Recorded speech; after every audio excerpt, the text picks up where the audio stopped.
gonna believe this, but the person who sent me this swore up and down that every word is real. They said it happened 3 summers ago in a small town off the old timber road near Bramble Creek, Oregon. Not the kind of place that shows up on maps. Not the kind of place you visit unless you're lost or summoned. The message came from a young guy named Ethan Ward, who claimed he and his friend Lucy Harrow were spending the weekend hiking through the forest preserves. They'd rented a beat-up red Tacoma, packed light, and planned to camp near the abandoned ranger station that locals pretended didn't exist. Ethan said things felt wrong the moment they arrived. There weren't any birds, he wrote. Just this thick silence, like the woods were holding their breath. That night, while setting up camp, Lucy froze mid-sentence. Ethan saw her slowly turn her head toward the trees. She whispered, "Did you hear that?" Ethan didn't at first, but then it came faint, like breath sliding under a door. "Sss, go back." He told me he tried to laugh it off, but Lucy insisted they leave. Before they could pack up, the whispering came again, clearer this time, closer, almost brushing the back of Ethan's neck. Too late. The woods seemed to darken all at once. The air went cold, and from the direction of the old ranger station, they saw a shadow shift. Tall, thin, wrong. Ethan wrote, "We ran, but it followed. No footsteps, just that whisper." They reached the station door, forced it open, and slammed it shut behind them. Inside, dust coated everything, except one long set of fresh scratch marks across the wall, leading straight to a trap door. And then, because Ethan had to check because people do stupid things when they're scared, he lifted the trapdoor an inch. He said he saw an eye staring up, human, but not alive, watching him. That's where his first message ended. Just ended. I didn't hear from Ethan again until the next morning. His new message was short, frantic, typed at 4:12 a.m. He said he and Lucy had barricaded the station door with old shelving and stayed awake, listening. The whisper circled the building all night. No footsteps, no breathing, just that voice. Come down, come down, come down. But as daylight broke, everything went silent. Suddenly, completely, like someone had pressed a mute button. They waited an hour before daring to leave. On the ground outside, they found a trail of footprints in the mud. Bare feet, long, almost claw-like toes. They led away from the station and then simply stopped, as if the creature had dissolved into mist. Ethan and Lucy didn't speak during the entire drive back, not because they didn't want to, because they felt somehow that speaking would wake something up again. He ended with this line, "If you ever hear someone whisper your name in the woods, don't answer. It's not a person." To this day, Ethan refuses to camp. Lucy moved out of the state, and the ranger station? It burned down mysteriously the following month. Locals said it was a lightning strike. Others said there wasn't a cloud in the sky. Certified account provided by Ethan Ward, primary witness. Lucy Harrow, secondary witness. Narrated and arranged by Bramble Creek. If you're having a good time, make sure to hit that like button. It helps more than you know. Drop a comment below. I love reading what you think and what you want next. Don't forget to subscribe. Tap that bell so you never miss a new upload. More creepy stories, more thrills, and more adventures are on the way. Thanks for being here. You make this channel come alive.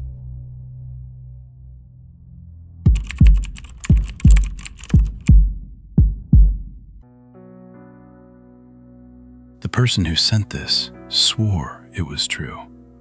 Said it happened one winter night outside Hawthorne Ridge, Virginia, on the empty stretch of Route 29, where the woods grow so thick the moonlight barely touches the ground.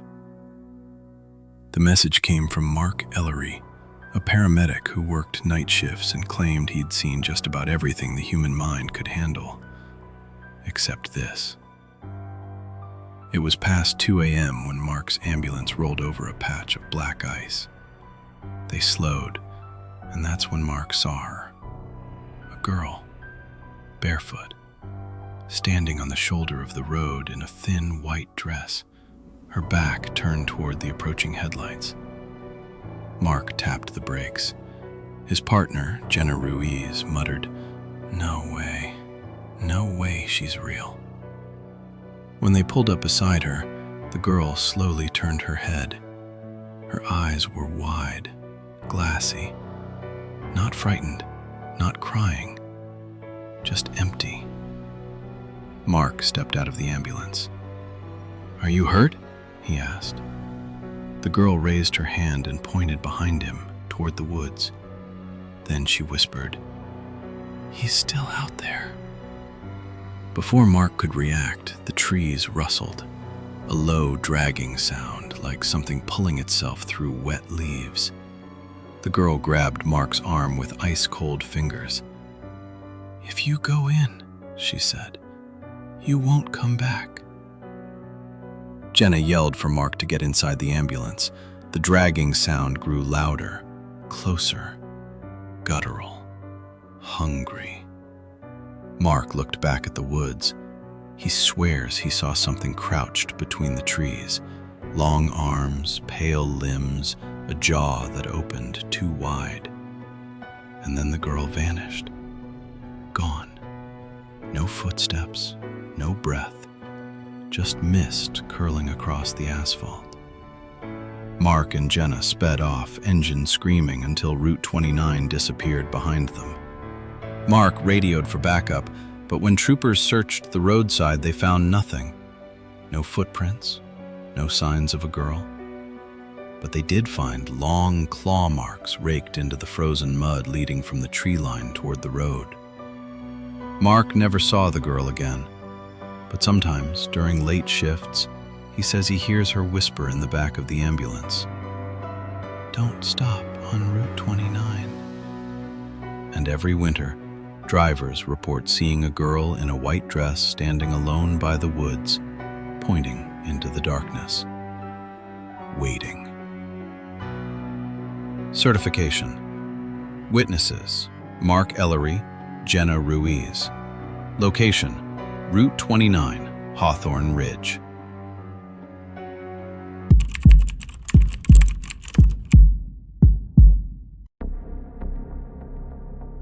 Their name was Hannah Miller, a 27-year-old architectural assistant who'd moved to rural Pennsylvania after landing a project renovation contract. The job came with cheap, temporary housing in an old farmhouse on Millstone Road, a place the locals avoided for reasons nobody wanted to discuss. Hannah's first message began like this. Hannah's account. Night 1. "The house hums at night," she wrote. "Not like pipes or heaters. Something deeper, low, constant, like someone humming under their breath behind the walls." The farmhouse was isolated, sitting on 2 acres of scrubby grass, surrounded by trees bent inward from years of harsh winters. The nearest neighbor lived half a mile away. Inside, the air always felt heavy, like the humidity never fully left. But the strangeness didn't begin until after midnight. Hannah said she woke to a faint vibration. Not the house shaking, but the kind of tremor that makes your teeth feel off. At first, she ignored it, until she realized the humming wasn't random. It had a melody, soft, slow, downward.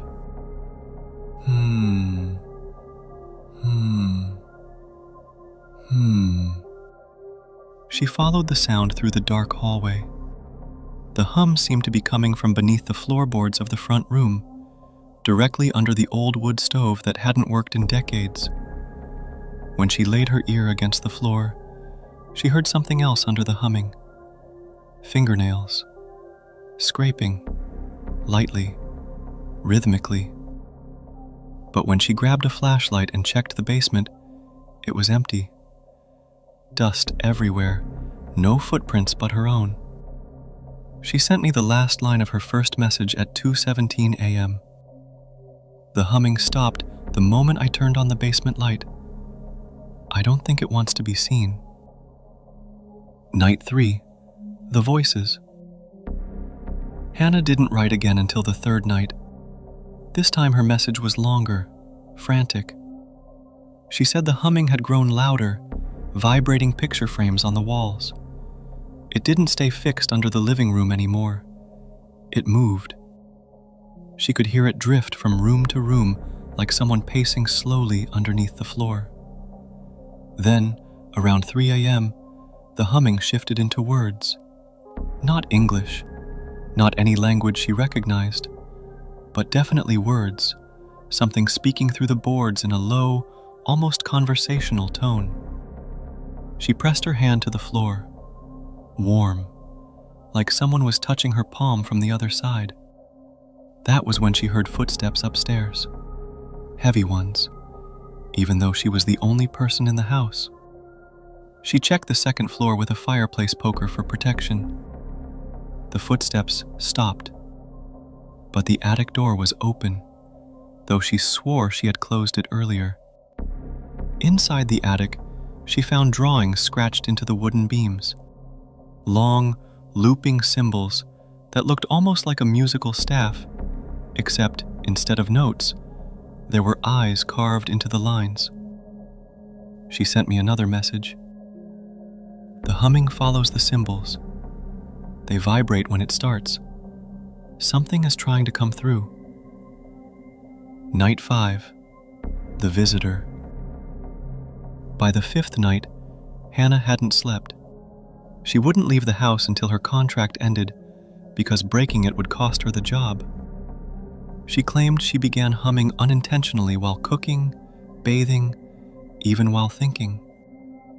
The tune from the floorboards had gotten into her head. At around 1:40 a.m., she woke again. Not to humming this time, but to the sharp creak, creak, creak of footsteps on the staircase. Slow, deliberate. She texted me while hiding behind the door of her room. Someone is in the hall. The doorknob jiggled, paused, turned halfway, but didn't open. The humming returned, directly outside her door now, vibrating the floor so hard her lamp rattled. Then she heard a whisper. "Hannah, open." Not a growl, not a demon voice, a person's voice, a woman's voice, gentle, almost pleading. She stayed pressed against the wall until dawn. When she finally dared to open the door, something was written on the floor in dust. "Come down." She didn't sleep the next day. She didn't eat. She just wrote me again. Something is underneath the house. Something alive. On the 8th night, everything changed. Hannah heard banging, loud, violent pounding from the basement, shaking the entire house. She grabbed her flashlight and forced herself downstairs. The humming had risen into a roaring chorus, vibrating the shelves, the pipes, the floor. That's when she saw it. The basement's back wall, concrete and solid the day before, was cracked open, just wide enough for a person to squeeze through. Inside was a narrow dirt passage, reinforced with old beams. The humming thundered from within it. She walked a few steps in before her light caught something on the wall. Finger marks. Thousands of them. Scratches, grooves, desperate digging. and stained wood planks carved with those same looping symbols, the eye marks embedded in musical lines. Then she saw something that didn't belong in a modern house. A wooden door. Old, rotten, handmade. It was humming. Her message to me included her exact words. It's alive. The door is breathing. She reached out, she doesn't know why, and touched the wood. It pulsed under her palm like a heartbeat. The humming stopped. The silence was so sudden it made her dizzy. Then the door whispered, "Let me out." Hannah ran. She fled the house barefoot, sprinting across frozen grass to her truck. She drove until sunrise without stopping once. When she returned the next day with her supervisor, the basement wall was intact. No cracks, no fingerprints, no tunnel, no door. But the humming was faintly audible through the floorboards, just as before. Her supervisor heard nothing. Hannah quit her job that afternoon, packed what little she had, left the key on the counter, and as she walked out the front door of the humming house on Millstone Road, she swears the walls whispered one last time, "Come back." She has never returned. But the house, she says, still hums. And now it hums the melody she once hummed by accident, the tune she still cannot get out of her head. Certification. Witness, Hannah Miller. Place, Millstone Road Farmhouse. Keeper, the one who sent this to you. Status, truth carried as received.